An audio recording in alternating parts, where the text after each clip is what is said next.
So this brand has been getting a lot of hype lately, especially with the collectibles, the blind collectibles they've been letting out.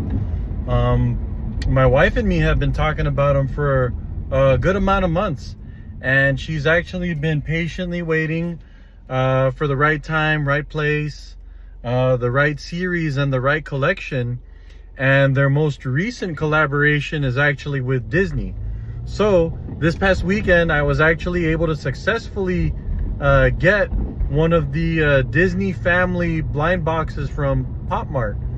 Apparently these things have been selling out 20 to 30 seconds from being put up on sale on the official website.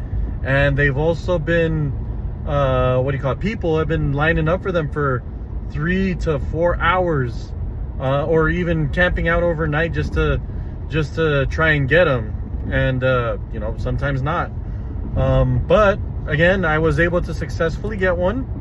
And so here's us opening the one that I got for her, featuring my always amazing wife. Check it out.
And we were able to get her favorite character. Only the best for the best. So that's it for this one, and I'll see you on the next one. See you later.